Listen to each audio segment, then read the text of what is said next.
when the history of Brexit gets, well, written up, one of easily, I think, the biggest shocks, I think, not only historians, but other people who look back on this, the biggest thing that will shock most of the readers will be the fact that how ill prepared our government was for Brexit. The very thing that they wanted, the very thing that they wanted and pushed for, even the hardcore Brexiteers who are now in cabinet pushing for this, were just not prepared for Brexit.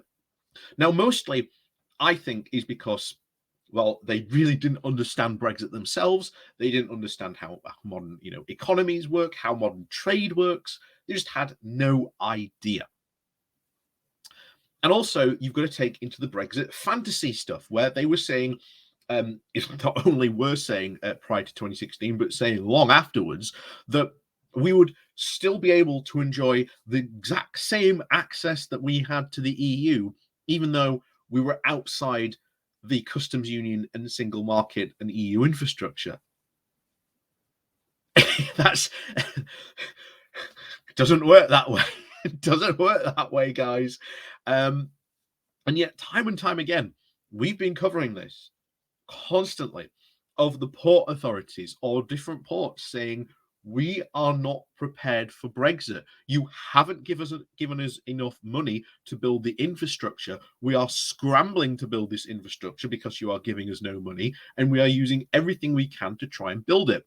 And one of the worst things of all time is the fact that currently, because there is no room at these ports, because there is no infrastructure there to be built, they've had to put this inland. As we said before, this is probably going on right now. It is a smuggler's paradise. You roll off the ferry, you do not get checked. And you could say, I have these legal goods. When you don't, you've probably got who knows what in the back of your lorry. You say, okay, go to this checking site inland to get your goods checked. Between rolling off the ferry and getting to that point to get checked, who knows what happened? Who knows what might accidentally just fall off the back of your lorry? But again, you've still got all those legal goods in when you get checked. I guarantee you that is happening right now. And this is because of the Brexiteers' just complete stupidity and foolishness and thinking of their fantasy thoughts on magical thinking when it comes down to Brexit, to a point now where the ports have just had enough. Jacob Rees-Mogg announced very recently that for a fourth time, the Brexit checks are going to be delayed for yet again another year. And it looks like the ports have finally had enough. And they are taking, by the looks of it, the UK to court, or the UK government to court over this. So let's go find out more what's been happening here and how, well, Jacob Rees-Mogg might have to, well, come forward and give evidence on this. After all, he's the guy who's responsible for all this mess now. So before we do go jumping into that, please do remember to hit that like, share, and subscribe button. And of course, down below, there are links to my Patreon page and a one-off link called Buy Me Coffee, where you can, well, buy me coffee. And as always, thank you very much to all those people who do support the channel that way. So on with this. This comes from The Guardian with the title of UK Ports Consider Legal Action After Rees-Mogg Delays Brexit Controls. Some of Britain's biggest seaports are considering legal action against the government to recover the costs of building border control posts that they fear will never be used, after confirmation that the post-Brexit import checks will be delayed for not the first time, not the second time, not even, third time's the charm, but a fourth time. Physical checks on fresh food and plants from the EU were due to begin in July, but have been pushed back to the end of 2023. The Brexit Opportunities Minister Jacob Rees-Mogg confirmed in a written statement published on Thursday. Instead, he announced plans to, quote, digitize all checks and paperwork at the border with a new strategy to be published in the autumn. So this isn't even a step forward. This is just going a step backwards. We've heard all this before. You cannot digitize the border. There has to be physical checks involved. This, you may remember the sci-fi fantasy Blade Runner border that they wanted to establish in Northern Ireland. They're now wanting to, again, it wouldn't have worked in Northern Ireland. It certainly will not work here. So again, prepare for more fun and games, and make sure that your your laughing gear is set for autumn when that comes out, because I can assure you it's going to be a complete laugh riot. The decision not to implement the controls means that Britain will effectively continue to rely on the EU to monitor food and plant safety. Food producers said that they were being placed at a disadvantage compared with European competitors who would have less red tape to actually deal with. The British Ports Association, a lobby group for the industry, said it had considered the expensive border post and subsidised with nearly over £200 million from the taxpayer may never actually be used. The group said that its members would ask for permission to bulldoze the new buildings if the government confirmed that this was the case. So they've spent all this money building all these infrastructure that was necessary, and now they're like, we might as well just bulldoze it because apparently they're never going to get used.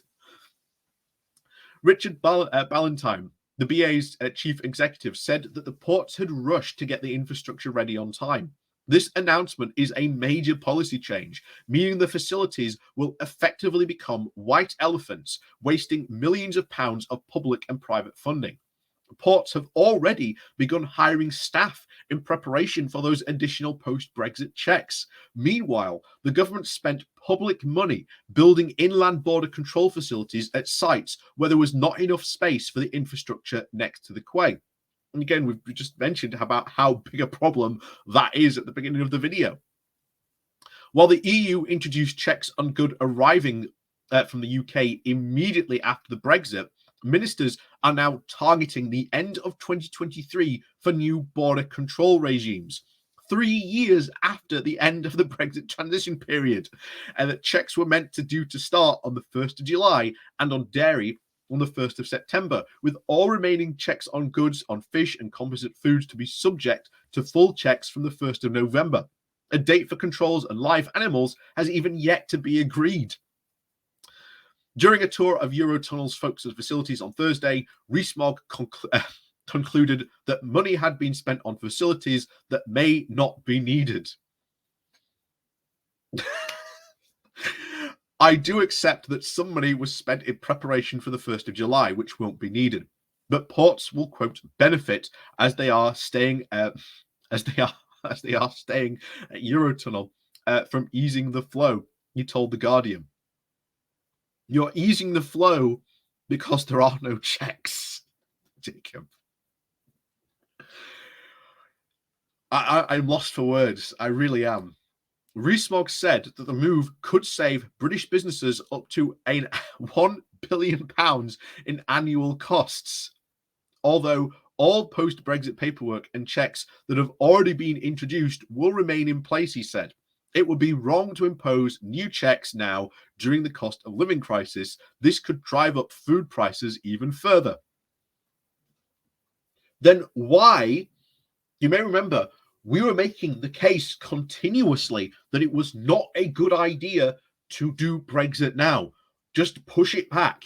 Wait until after the pandemic's over and done with. Then we'll see what the state of play is, because we said this was going to cause huge problems, huge challenges that we would have to deal with, and that we could not deal with both Brexit and the pandemic at the same time.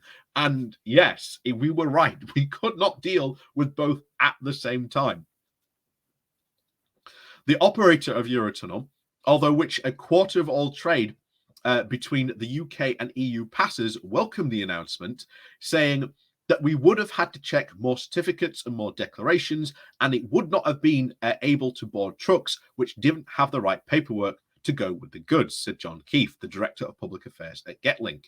However, the National Farmers Union called the move unacceptable and said that it was yet another blow for British food producers as they try and grapple with soaring costs. This is a question of fairness, said the NUF president, Minnie Baters, calling the important controls crucial to the nation's biosecurity, animal health, and food security. Our producers have met with very stringent controls to export their own products abroad, all while being left at a continued competitive disadvantage to our EU competitors, who are still enjoying an extended grace period, which gives them access to the prized UK market relatively cost and burden free, she said. Without them, pardon me, without them, we really do leave ourselves at risk. Are we surprised? Are we shocked? No, absolutely not. We were not ready in 2021. We were not ready in 2020, and we almost certainly were not ready in 2019. We've been warning about just how unprepared we are for all this. And then, of course, Jacob Rees-Mogg comes in as the Brexit minister, just goes, why can't we digitize all this? What do you mean digitize all this? You literally have to have physical checks somewhere. You cannot digitize all of this. It is impossible. You have to have that physical paperwork as well. Because otherwise, you could just put whatever you want on that digital paperwork and just go through. We've said time and time again, going all the way back to 2016, this magical thinking that the Brexiteers like Jacob Rees-Mogg actively engage in would make the UK a smuggler's paradise. And I wouldn't be surprised if that is the case right now. Because if you're smuggling goods in and you said, yeah, I've got these these legal goods in the back, when it's not, it's full of whatever, and they go, okay, drive to the inland checking center. Whatever happens between that inland checking center and you rolling off, you could just unload all those goods at a warehouse and keep them for the time being. Drive to the checking center. Yeah, good. Okay, go to go. Go back to the warehouse, pick up your illegal stuff, and then drive off. No thought at all has gone into this and the seriousness of the consequences this will create. Absolutely none. It is magical thinking at its peak. Jacob Rees-Mogg is literally riding a unicorn to work every day, or at least he thinks he is. But in reality, it's just one of those, horses' heads on a stick with a little, cone shoved on the end with a little rubber band holding it in place. Once again, Brexit. It's the gift that keeps on giving to unfortunate hilarity, but unfortunate real-world consequences that our economy is going to have to take on board. And as we just said just this week, Dover and our ports are becoming known as the Wild West of the European supply chain. That is not a good reputation to have. So as always, thank you very much for watching. Please do remember to hit that like, share, and subscribe button. But also down below, there are links to my Patreon page and an organization link called Buy Me Coffee, where you can, buy me coffee. And as always, thank you very much for watching, and we'll see you all